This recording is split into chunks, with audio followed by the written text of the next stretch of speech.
The last thing I want to be dealing with is some styling for the triggers. So I'm just going to copy this information, we'll paste it in right here, and let's just say styling for the triggers or triggers.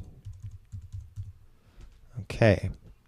So you may remember that there is an ID called triggers. So that's what I'm going to put in here with the number sign or hash mark, and we'll say trigger. I think it's plural, triggers. And within this, all I really want to say is, well, we could say text align left, though I don't necessarily really feel the need to do that. But for the moment, I'm just going to keep that in regards. So we'll say text align left, just to make sure that it is always going to be on the left-hand side. And I'll close that. Then, most importantly, I'm just going to copy this again and borrow it. Within the triggers, the ID triggers will have images, IMGs. So let's address what's going on with the images. Now, this is a very simple method of the overlay.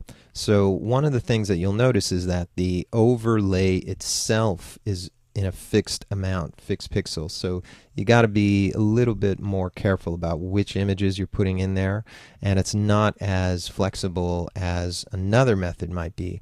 But in order to implement those other methods where we have resizable windows exactly the size we need them to be according to the image, those scenarios will need a lot of extra JavaScript code. So that's why we're going with something that's a little easier to deal with, and it's fixed. So along with that, the images, I'm going to give them a fixed amount. Now, we didn't really do this inside of our HTML, but I'm going to do it here because upon inspection of these width and heights of these images, I noticed that I needed to trim them down. And this is generally not my preferred method of working. I would just rather have the images be the size that they need to be. But in this case, I'm making them 210, so they'll be a little smaller than they were initially. All right, some other things. The cursor, I also want to be using a pointer. And as well, I want to be addressing some margin issues. So what do I mean by that? Well, if we looked at our final, or at least our work in progress, it's a couple of things. Number one, I want to push it off the edge here so that we probably need like a margin of at least 20, right? Because there's a margin of 20 here as well. Now, if I have a margin of 20 on the left-hand side, I don't need a margin of 20 on the right-hand side because that would make a margin of 40 in between the two. So I'm just going to keep 20 on the left for all of these. So let's do that. And I can do that by just coming in here, and we'll do a little something with the margin. So let's say margin. And the margin amounts I want to give, I'll say 10 pixels on the top, and remember it's TRBL, trouble. Remember trouble and you'll avoid trouble. So top 10, 0 for the right. Remember, we didn't need anything on the right hand side. Maybe I'll put 10 on the bottom as well, and we'll have 20 on the left.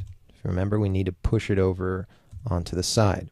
So at this point, I could save it right now, but in order to do so, I'd have to close this. Still a few things I want to do. So I'm going to save this just to show you how we've made some adjustments. Now, it doesn't seem to have made the correct adjustments, so let me just see what's going on in here. And I think it's because I misspelled triggers. So let's put 2 G's in both of these. And then we'll save it and come back here.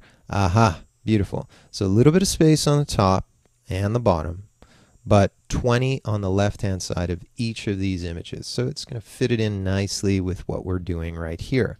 And look, already this is working great. So it's just a matter of styling these elements. So let's add a little bit more to this.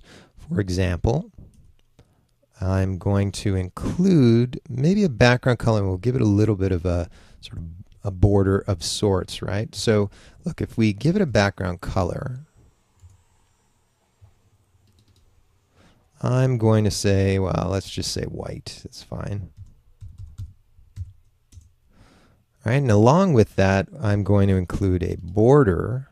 The border will be 1px, 1 pixel, solid, and we'll say CCC, gray. Now, I'm also going to give it a little bit of padding so that all the way around the image we have a little bit of breathing room, so it ends up looking like a border of sorts. 2 pixels. And just for some variation, since we have been doing some variations here, perhaps we can also include a Moz and WebKit border radius.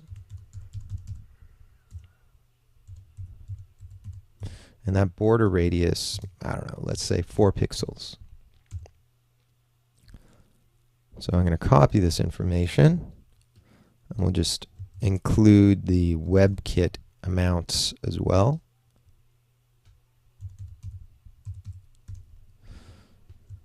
And we'll save that.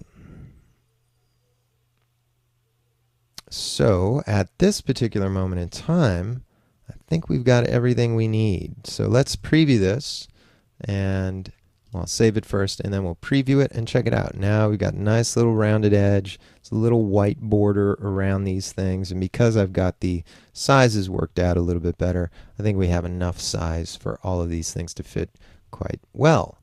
And let's check that out. Beautiful. That works out great. And finally, the last one in here works out just great. So that's how you can implement a very simple overlay effect using jQuery tools and a little bit of CSS creativity.